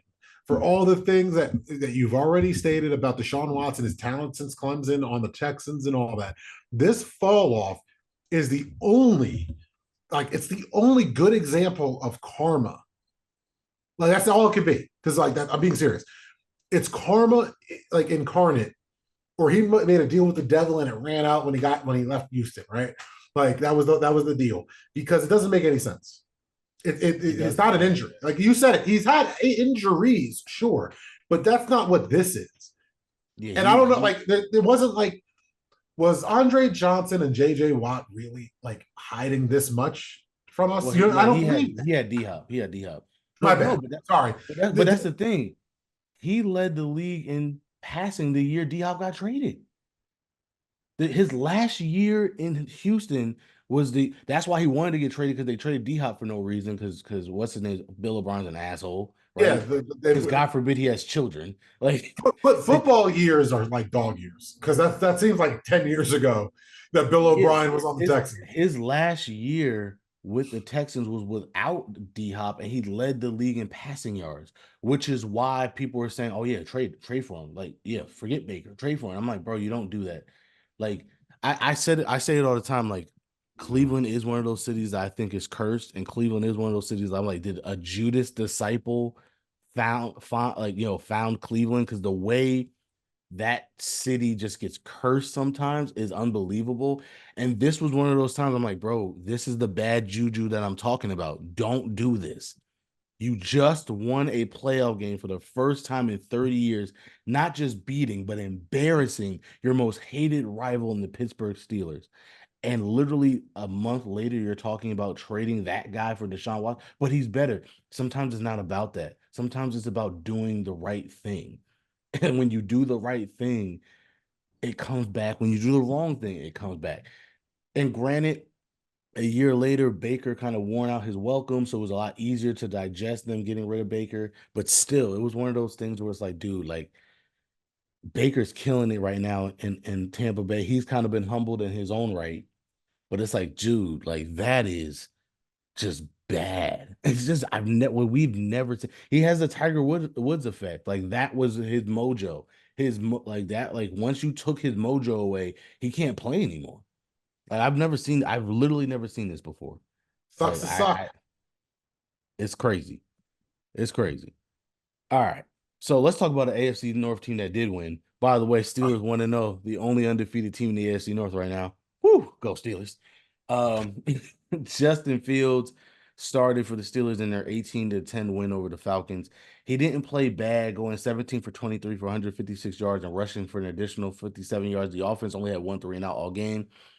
With that being said, the offense didn't score a single touchdown and kicked six field goals to win the game. The offense only made it to the red zone once, and that was because of an interception that already put them in. That interception was by Dante Jackson. So, Omar Khan, I gave you heat for that Deontay trade last week. I will give you praise today because Dante Jackson was great. He was. I'll give you that. And Deontay's been absolutely horrible for the Panthers. He had 19 yards on Sunday. So right now it looks like a good trade on our end. Anyway, despite the win, the Steelers will probably give Russ his starting job next week, and they probably should do that. The offense was not good. Like I know the numbers are kind of inflating. The offense just wasn't that good. Part of that wasn't Justin's fault. We really do need a second wide receiver. Again, going back to the Deontay Johnson trade, that's why you have to get at least another draft pick so you could draft a receiver. Um, Offense, like we ran the ball decently, but we could not be consistent on passing. Again, no 3 and outs, which is good, but again, no red zone trips either. And it's not like that Falcons defense is the 85 Bears. So it's like You know, again, it's week one, we get it. But TJ Watt and that defense was phenomenal. They had 3 turnovers. They should have had 5. 2 of them were called back. Okay. TJ Watt had 2 strip sack fumbles that were called back. That's how good this guy, like he's going to start. We're going to have start having a conversation about how good he is, like all time. Like he might be better than his brother at this point, which is insane to say because his brother was one of the greatest we've ever seen. He has 97.5 sacks. If he gets 2.5 more before week 5, he'll be the fastest ever to 100. He'll probably get that on Sunday. I mean, we are looking at a generational talent who he's one of the few defensive players who could just take over a game where it's like, yo, man, we need to win it. This is him taking a bow because he had the walk-off sack to end the game.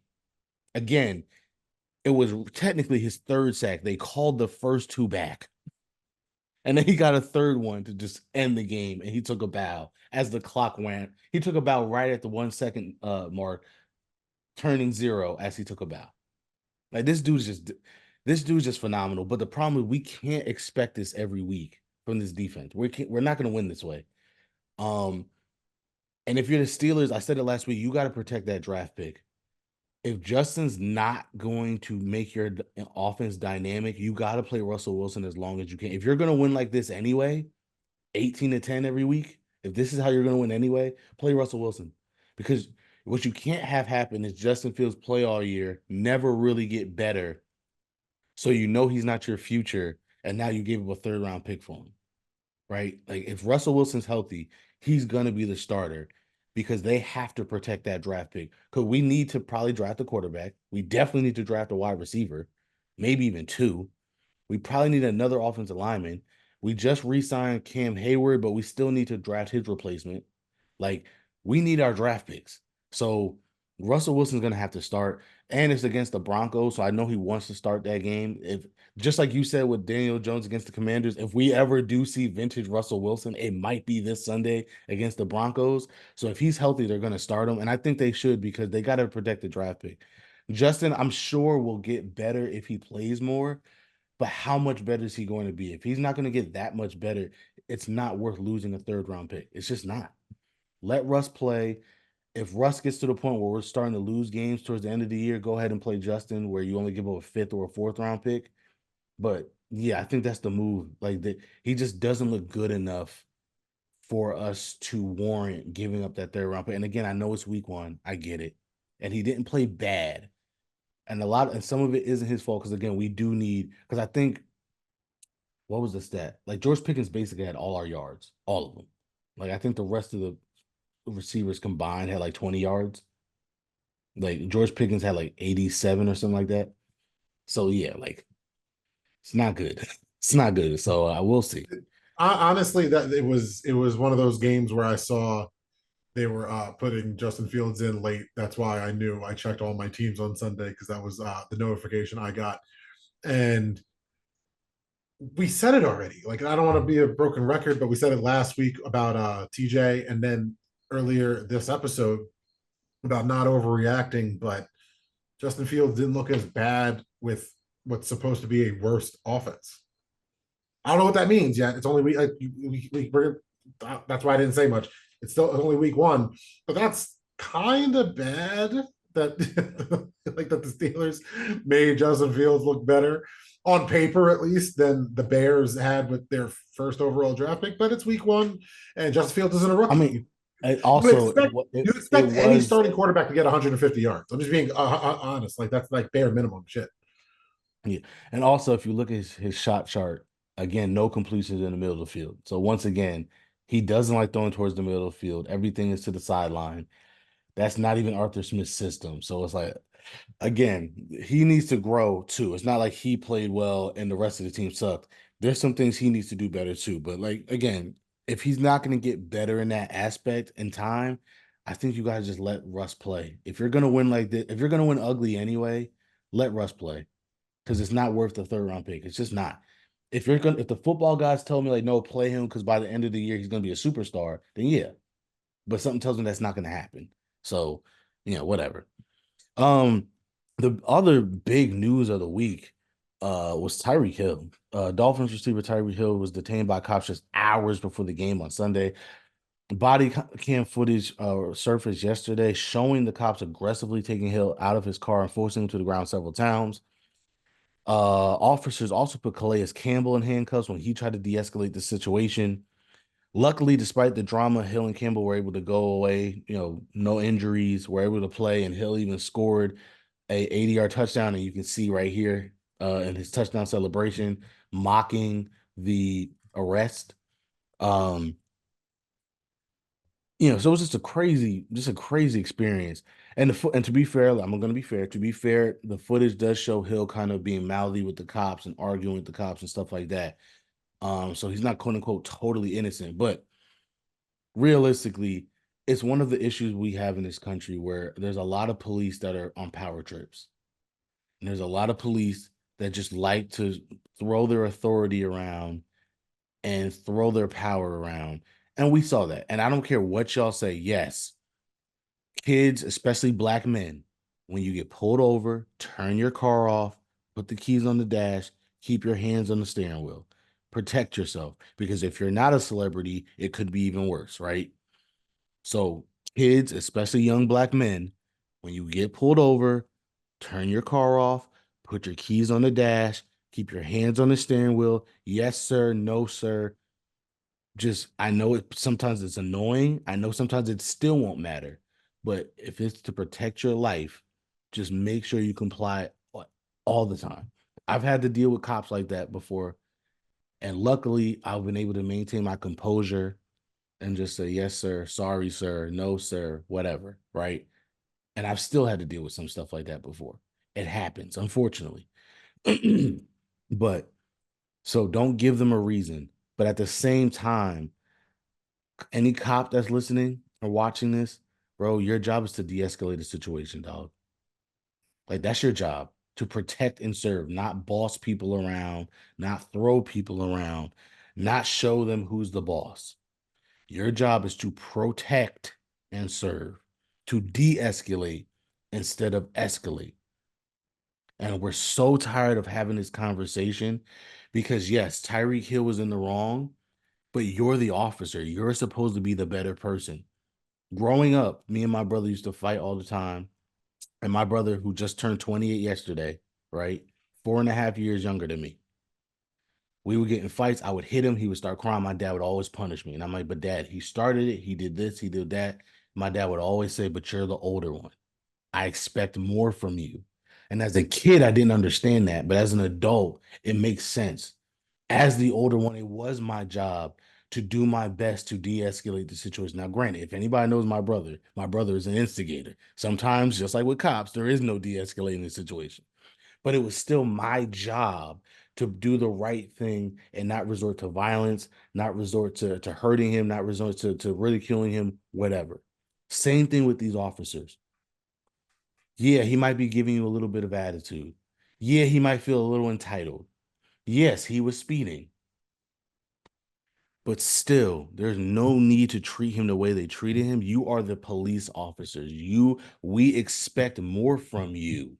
That is your job. His job is to catch 80-yard touchdowns, not treat people the way they're supposed to be treated. That's a human job. I get that. But his job is not to do that. Your job is to de-escalate the situation, not his.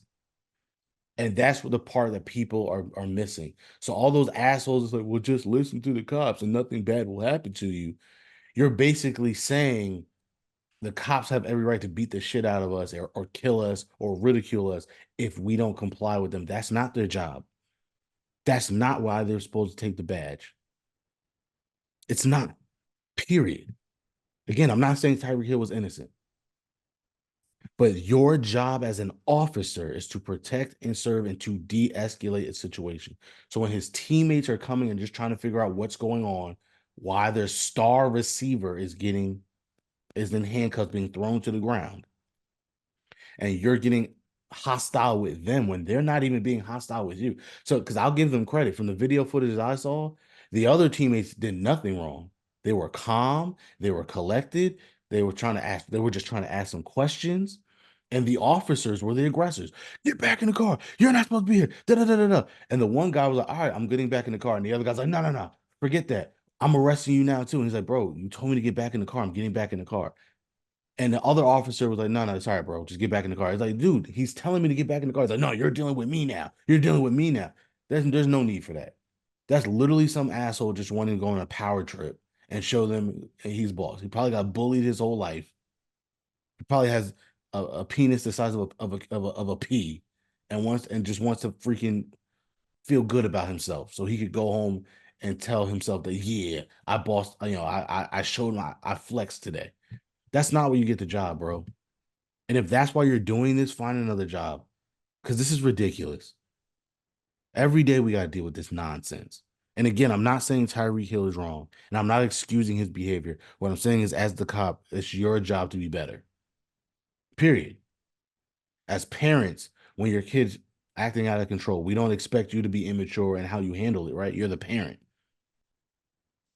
You're the parent. For a sports reference, when me and Charles were arguing about nets and other things, I said, bro, the organization is the organization. Why are you listening to the fans? We are nonsensical babies. We're nonsensical babies. You do not listen to us. You run the organization. And what example did I always use, right? I said, hey, you have a son. If Desi's throwing a temper tantrum, do you just give him everything he wants every time? Or do you, as the parent, say, hey, Desi, enough is enough? Right? Like, it's the same thing. It's the same thing. And we're tired of having this conversation. You go ahead, because I'm done. Oh no, I have nothing more to say. I was just curious if you had a slide about all the owners speaking out against Harrison Bucher's politics. I Is don't. that coming up next? Oh no, that didn't happen. What did Yeah. Jerry Jones have to say about this incident? Oh, Uh, it didn't. There's no quote. Oh, it's funny because whenever black players seemingly talk about the police, it's too much, and people want to protest. And now I'm seeing. I googled it earlier. Hey, took 2 days for a Stephen A. quote to make its way to Fox News and say, oh, he has some accountability in this, which every black man ever, as even Brett said. So I know Stephen A. said that because every black man in America gets taught that by their father, that you have accountability in your actions with your interactions with the police. So it doesn't, but using it as a headline seems a little misleading to me, especially considering the amount of people that didn't like Kaepernick that I know. even Stephen A. said the same thing. Like, yeah, like Tyreek, you gotta be better. But again, as the cops, like, what are you Yeah, doing?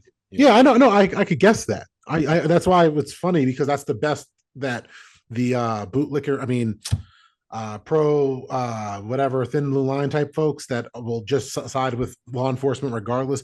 I just want to make it clear. I know good cops. That's why I criticize the bad ones. Amen. And that's it. Amen. I say it all the time. 99.9% of the time I've interacted with cops has been nothing but good. Nothing but good. Guess what? The 0.1% were horrible. And any one of those 0.1% could have cost me my life. And that's the difference. Chris Rock said it. Some jobs you can't have bad apples. You can't have bad apple pilots. Well, most of our pilots like to land, right? That's the joke, right? Some professions you cannot have bad apples. Cops are one of them. And there's too many bad apples. Again, I will say to the day I die, 99.9% of the time I've had to deal with cops have been nothing but good. I've been pulled over. They've left me off with warnings. They've been nice to me. I Why remember, do you keep disrespecting the troops like this? yeah. You know what's funny? I remember one day I was a kid. Me and my cousin were walking from the park, and a cop pulled up to us, and he said, "Hey kids, we were giving away ice cream. We have extra ice cream. Do you want some?" And he gave us some popsicles, right?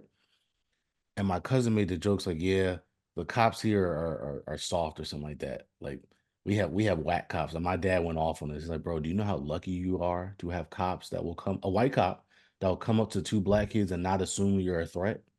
And again, we're kids. We don't Doug, understand. I was a kid and I got stopped by the cops, and you saw where I grew up, how close I was to a school. So you could imagine whatever age you're in that story, I'm playing at the playground within walking distance from my house because I was lucky enough to grow up by a school. And the amount of times I've been stopped because I fit the description or I was suspicious or Mm-hmm. whatever. And the last time happened when we were doing this pod, and I straight up said, "Oh, I got to stop wearing my Nets hoodie." So it's like I'm just over talking about this. I have a job I got to worry about, and I deal with law enforcement regularly to the point where I again Google my name, look up the different types of departments I deal with, and you'll see both. You'll see criticisms in lawsuits that I didn't write. I just wrote the story about the lawsuit, and you see me highlighting other police departments, neighboring police departments that have done so much in the last 4 or 5 years that it really highlights the they're not bad apples. They're just shitty cops. And Yeah. I'm sick of calling them bad apples because the good cops are sick of protecting them. It's an age thing, it's a generational thing. And if you're a younger cop that's still doing this back the blue no matter who bullshit, time's not on your side. So if you're blindly supporting bad cops, I'm just happy that there's a physical difference, or I shouldn't say physical, a tangible difference between right now in September 2024 and back in September 2019. Amen. Amen. So, all right. So now we talked about it. Let's get into some college football, some Buffalo chips, if you will. The Colorado Buffaloes lost a humiliating defeat to Nebraska this past Saturday, but the real fireworks happened post game. Shedeur Sanders threw his offensive line under the bus, citing that he was getting hit over and over again, while Nebraska's QB had all day to throw the ball. By the way, if you guys have it, I forgot his name. I forgot to look it up. But Nebraska's QB, he's a freshman, so don't get too excited because he can't be your quarterback anytime soon. Um, he literally looks like Patrick Mahomes. He wears the same number. Obviously, Nebraska has similar colors to the Chiefs. He has the same hairstyle, and he's hilarious. Again, it's one of those things like people are laughing about it now, but if they're not winning, it could get old fast. But he literally looks like a Mahomes clone. But anyway, so yeah, his comments sparked a ton of criticism, adding to a list of some reasons why teams might not want to take him come the spring. My bigger issue is just like this is why I was very critical of Dion for taking this job in the first place. You bigged up HBCUs, you bigged up the movement, you bigged up doing it ourselves, building it up ourselves, yada yada yada yada yada. And the first job you took that called, you took it. For those of y'all who don't understand, Colorado is probably the worst program in D1 football. Period. Like Rutgers should beat them. We are Rutgers fans. Anybody, most of our listeners live in the tri-state area. They know how bad Rutgers is. Rutgers is a better program than Colorado. Rutgers would have been a better job than Colorado. So when Deion Sanders took that job, I said, "Oh, you sold out to the highest because you didn't even wait for like a great job to appear. If he left for Florida State, fine. If you left for Alabama, fine. If you left for Texas, fine. If you left for Rutgers, fine. If you left for any decent job, fine." He took the worst possible job he could have taken. The worst possible job he could have taken. And I get it. He was trying to help boost his son's path to getting to the NFL. And that probably wasn't going to happen at Jackson State. But again, had you had an undefeated season, another undefeated season last year, a better program probably would have came around this year. Going to Buffalo was horrible. You weren't going to turn that job around, and your son's getting hit all the time. If he gets hurt, he's definitely not going to the NFL, especially with the comments. Especially, he doesn't have the greatest arm strength. He probably has the best uh, processor of anybody in this class. Um, But he what was has the probably comments? What was Shador's comments that are he basically said, "You see how clean the other guy was." You know what I mean? He basically was comparing his situation to Nebraska's quarterback situation.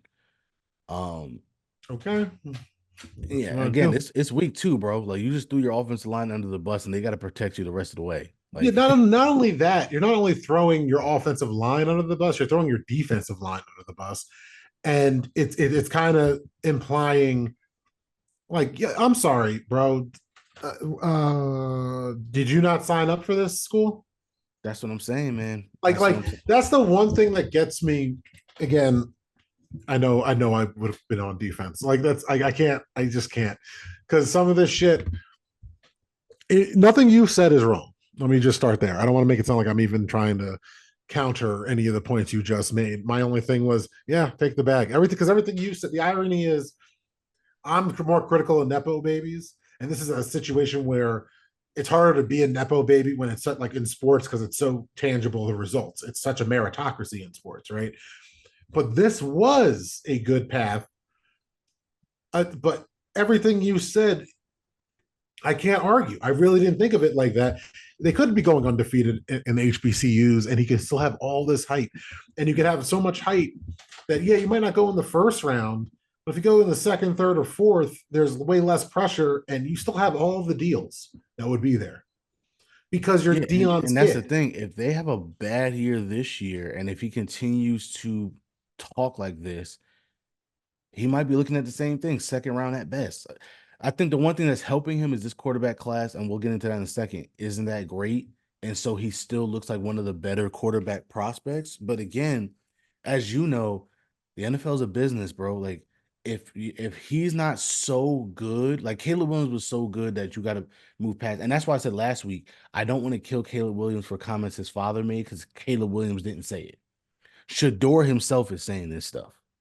You see what I'm saying? So it's like, yo, you and Dion saying stuff. So not only is your father hurting your draft stock, you are hurting your draft stock. And it's one of those things where it's like, yo, man, you like they got to get it together. And I'm rooting for Dion. I'm rooting for Shador. I'm rooting for Colorado because it's a great story. But that's what I said. Like sometimes taking that bag isn't the greatest thing. Be careful what you wish for. Like they were building up HBCUs, and it's like, No, bro, I was hoping for the best, but like I don't know what listen, I can't make excuses for in college football because one, I am proudly just a casual of college football. I like certain programs I follow, and some storylines are cool, but the results matter. And you could have been the god of HBCUs, but you want to be prime time, and HBCUs aren't prime time. But even though But you were he making was them prime making them time. prime time though. That's the thing though. Like he was making it prime time. That's why I said he left at the wrong time. Like he was, it was Hey, I just defended him leaving, so I just feel like I'd be a fraud if I were like, "Oh yeah, I was such a stupid." I defended it, so you know no. what I I mean. Like know, I'm I just know, I know. Yeah. Anyway, the Texas Longhorns beat the brakes off of Michigan on Saturday. Quinn Ewers, another guy you should be looking out for. If he has a good year, he could be a giant. Um, okay. Texas. Okay, I get it. We suck. I get it. We don't gotta say that every single No, time. no, no. You don't watch college football, so I'm going to keep highlighting quarterbacks to that you should be paying attention to. That's all. Um, Hey, your Texas team seems to sucks. be This is another college quarterback. Hey, your team sucks. Here's another college well, quarterback. not my teams too. These are guys that we got to be looking at, and it's not just for you, just for the fans that are My team watching. sucks, bro. I know they suck. I don't need you to remind me how much they suck. I have Daniel Jones, and it's year fucking 6, and we're still asking the same goddamn questions. Oh God, here we go. Anyway, the point is, can Texas compete in the SEC? I think they can. They beat Alabama. They should have beat Alabama twice, but they beat them last year.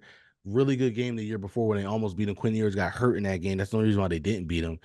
I'm starting to. And I hate to say this as an Oklahoma fan, but I'm starting to believe in Texas. Like Texas is like the Cowboys, where every year they're back, and every year this is our year. But like this is starting. Damn, Coach Sark is really starting to build something down there, and it's like okay, okay. Now, Listen, granted, when we start getting into the are they going to make the playoff conversation, if Texas is still in it, I'll entertain it. One of the things my casual with ass 12 knows teams, is they better make they the are playoffs. paper champs. Texas has been living off of the 70s and Vince Young my whole life because Vince Young happened. That was cool, but that's the only time. That was the last time they were relevant, Yeah, like for sure. real relevant. Like No, they've no, for had sure. good players since then, Without but question. but Without question. and I'm just keeping it a buck because Texas is actually one of the teams. If I'm sorry, last time they were relevant was when Johnny Football was beating them. So I forgot to bring that up. You were relevant when A&M was whooping that ass. You were a little bit relevant then, but week 1 or week 2, whatever it is in college now. But you know what I mean. It's still early enough, and it's like, okay, Texas. I mean, they Oh, you're gonna should bring make the back playoffs. With 12 teams, they better be one of the 12 teams to make the playoffs. But yeah, we'll see. Obviously, yeah, you're right. Until they win in the playoffs, it's not going to matter. But I'm gonna, as an Oklahoma fan, I want to give them their props because I said, all right, they might fully be good. Because again, this is 3 years in a row now that they beat a top team. So, all right, QB watch. I want to do this because I want to see if this is a segment that people would like to get into. Um, Again, this is not a good draft class. So right now, there's only one guy that helped his stock, and that's Cam Ward. Matter of fact, a lot of mock drafts have you guys taking him with like the fifth pick in the draft at this point, and a lot of people might have him as QB1 Fifth. at this point. Fifth. Oh wow, Um, they're giving us some credit. They're giving us some credit. We're gonna have some wins apparently. Nice, but yeah, nice. but well, obviously it's still based on Super Bowl odds, so whatever. And then guys that hurt their stock, like I said, Shador Sanders, I think with those comments and the way he performed, hurting his stock. Jalen Daniels was a guy I had on our watch list last week. He didn't really play well the first 2 weeks. He plays for Kansas. And Riley Leonard, who you don't want anyway, because he's a former Duke quarterback now at Notre Dame. You get He that hasn't shit been out of good. here. You He get that hasn't been shit. good. So those guys have hurt their You bring stock me a any lot. Carolina players, they better be defensive and from South Carolina or Eastern Carolina. I don't want nobody from North Carolina in this bitch. Not a damn person. I saw a North Carolina defensive end get taken by Detroit once. He had all the hype in the world. You know who I'm talking about? Wait, Exactly. Exactly. well, Julius Peppers is a thing though. So, oh, you did say defense. You did say defense. Okay, you're right. You're right. I'm sorry. Notable games this week. By the way, I'm not really a fan of a lot of the games this week. It's really the Steelers and Broncos only if Russ starts. Then you have the Bills and Dolphins and the Bucks and Lions. So not too great of a slate Oh, this hold week, on. but it's the NFL. They always could surprise us with some really good games. Um, but yeah, that's the videos. Tell them where they can find you, man. Oh, hold on, because you're definitely missing some. Because Bills, Dolphin, good AFC East, but No, we I also looked got it up. 49. We also got 49ers Vikings, which is super interesting. Not just because of how Sam Darnold started off 12 for 12 against the Giants. I'm sorry, I know the vaunted Giants defense, but hold on. If he Oh, even by the way, I didn't even want to get into this, but Kayvon Thibodeau. well, we have a whole season to do this. We don't got to do this at the end of this one. Okay, he kind of looks like He a bust, but go ahead. and I'm saying notable games for different interesting reasons. I'm not saying all these are world beater games, but they're interesting in their own right. Just to see how if the Vikings started off 2-0, if the Vikings actually beat the Niners, then the North is in a completely different situation than we actually thought it was, and it's only 2 games in. Another interesting game I just want to say is Colts Packers for no other reason than just seeing how these young quarterbacks are going to shape out. I That's what know. I'm saying. Jordan Love's hurt, so that How long is so he hurt for? We didn't bring that up. he got hurt. They didn't put him on IR, so they think he could come back before week 4, but he's definitely not going to start this week. I was going to put that game, but Jordan Love's not playing. That's the only reason why I didn't do it. Browns, Jags. Will Deshaun Watson keep dragging himself? And Is will that interesting? Sunshine ever show up? Will Sunshine It show up? is that interesting. That's what I'm saying. Like some of them are like, Bengals, Chiefs. the way the Bengals they lost to the Patriots, so and the My Bengals God. and again the Bengals are notoriously bad at the beginning of the season. So Bears, Texans. okay, I forgot about that game. That game should be interesting.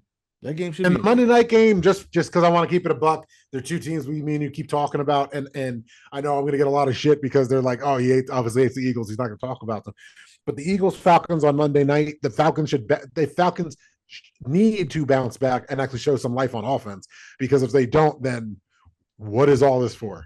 They're That's what I'm paying a saying. lot of money. Falcons Eagles would have been like if we were just looking at the season as a whole, I would have put that game until they just lost to us, and I'm like, ugh. I thought we were gonna lose that game. So like, okay. Yeah, I'm glad. and also Kirk Cousins playing at 8 o'clock isn't good, but that's exactly the narrative that allows for Kirk Cousins to throw 2 touchdowns of 300 yards and win And the game. what's the other Monday night game since you're on there? That is the Monday night. I Oh, thought the there was Sunday night two. game is Bears Texans. They're not two, no. No, I thought there was two on no. Okay. All No. right. Well, yeah, that's all the games. Again, What was not the the greatest slate, but the NFL is the NFL. We will get surprised with some good games. So enjoy. So tell them where they can find you. I'm at not the Chuck D on all the socials. We're at the underscore dope blog on Instagram, the dope blog, all one word on Twitter, because we're never going to call it X, at www.thedope.blog. And he's never for Brett me underscore the number for blah, blah, blah, blah, blah.